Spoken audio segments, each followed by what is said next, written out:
아직까지 백내장의 근본적인 치료 방법은 수술밖에 없고요. 어떤 안약도 이미 뿌옇게 변한 수정체를 다시 투명하게 만들지는 못합니다. 그렇다면 백내장을 어떻게 예방하고 관리해야 할까요?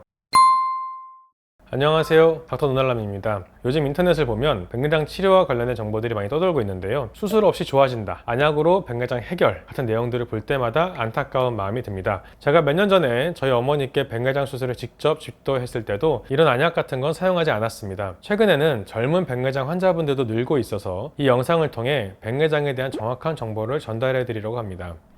제가 실제 진료실에서 사용하는 눈 모형을 가져왔는데요. 카메라 렌즈가 있듯이 우리 눈에도 수정체라는 천연 렌즈가 들어있습니다. 보시면 이 부분이 수정체인데요. 이 수정체는 투명한 단백질로 이루어져 있어요. 그런데 나이가 들면서 또는 여러 가지 원인으로 인해 이 단백질이 변성되면서 뿌옇게 변하게 되는 게 바로 백내장이에요. 흰머리가 서서히 생기는 것처럼 백내장도 천천히 진행되는 현상입니다. 흰머리 몇 가닥이 보인다고 해서 아직 흰머리가 없다라고 할 수 없듯이 초기 백내장도 관리가 필요한 상태라고 할 수 있죠. 이런 단백질 변성에는 대표적인 원인이 바로 산화입니다. 우리 눈의 수정체는 시간이 지나면서 산화가 일어나는데, 쉽게 말씀드리면 쇠로 된 물건이 녹에 슬거나 깎은 사과가 갈색으로 변하는 것도 모두 산화입니다. 우리 눈도 이렇게 산화되면서 뿌옇게 변하는 거죠. 사실 30년 전만 해도 평균 수명이 짧아서 백내장이 심해지기 전에 돌아가시는 분들도 사실 많았어요. 하지만 100세 시대가 되면서 이제는 거의 모든 분들이 백내장을 겪게 되었고, 그만큼 자연스러운 노화 현상으로 받아들여지고 있습니다. 초기에는 안경을 써도 잘 안 보이는 느낌이 들고, 빛번짐이나 눈부심이 심해지고, 시간이 지날수록 시력이 점점 나빠지고, 심하면 사물이 두 개로 보이기도 합니다.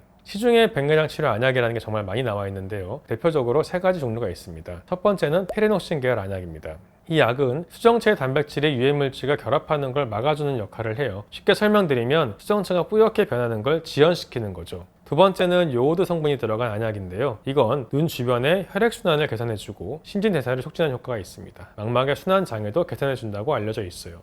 마지막으로 먹는 약 형태로 나오는 백내장 예방약도 있는데요. 바로 벤다장 리신이라는 성분입니다. 이 약은 수정체 단백질이 뭉치는 걸 막아주고, 이미 뭉쳐있는 단백질을 분해하는 효소의 활성도 도와준다고 알려져 있습니다. 그럼 안약만 계속 써도 될까요? 라는 궁금증이 생기실 수 있는데요. 결론부터 말씀드리면 그렇지 않습니다. 백내장 초기 단계에서 진행 속도를 늦추는 데 일부 도움이 될 수 있지만 효과가 확실하게 입증된 것은 아닙니다. 사실 간단한 수술이라 해도 이 수술이라는 단어 자체에 부담을 느끼시는 분들이 많겠지만, 아직까지 백내장의 근본적인 치료 방법은 수술밖에 없고요. 어떤 안약도 이미 뿌옇게 변한 수정체를 다시 투명하게 만들지는 못합니다. 그래서 저는 환자분들께 항상 안약으로 관리하면서 정기적으로 검진을 받다가 일상생활에 불편함을 느끼시면 그때가 수술하기 좋은 시기다라고 말씀드리는데요. 그렇다면 백내장을 어떻게 예방하고 관리해야 할까요? 제가 오늘 5가지 핵심적인 관리법을 알려드리겠습니다. 첫 번째는 자외선 차단입니다. 우리가 야외에 오래 있으면 피부가 탈 수 있는 것처럼 우리 눈도 자외선에 노출되면 손상을 입습니다. 자외선은 수정체를 산화시키는 주범인데요. 특히 UVB가 백내장을 일으키는 주요 원인으로 밝혀져 있습니다. 자외선 차단은 선글라스나 모자를 착용하시거나 양산을 사용하셔도 좋습니다. 두 번째는 금연입니다.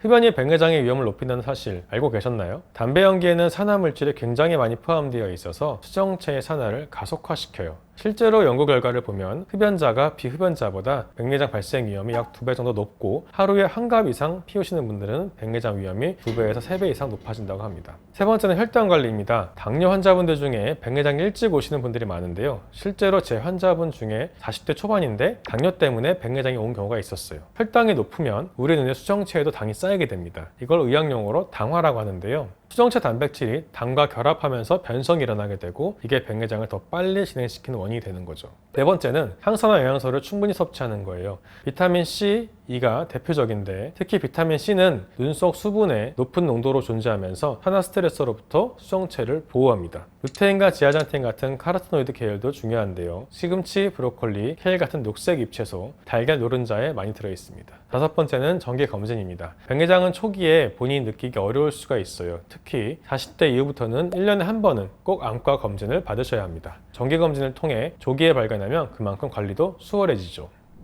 오늘은 백내장의 발생 원인부터 예방법까지 자세히 알아봤는데요. 다시 한번 강조드리고 싶은 것은 백내장은 누구나 겪을 수 있는 자연스러운 노화 현상이라는 점입니다. 그렇다고 검증되지 않은 민간요법이나 치료제에 의존하시면 안 되고요. 입증된 방법으로 관리하시고 정기적으로 검진 받으시는 것이 중요합니다. 특히 눈 건강은 전신 건강과도 밀접한 관련이 있으니까요. 건강한 생활 습관을 통해 백내장도 늦추시면서 몸 건강도 잘 지키셨으면 합니다. 더 궁금하신 점이 있으시다면 댓글로 남겨주세요. 감사합니다.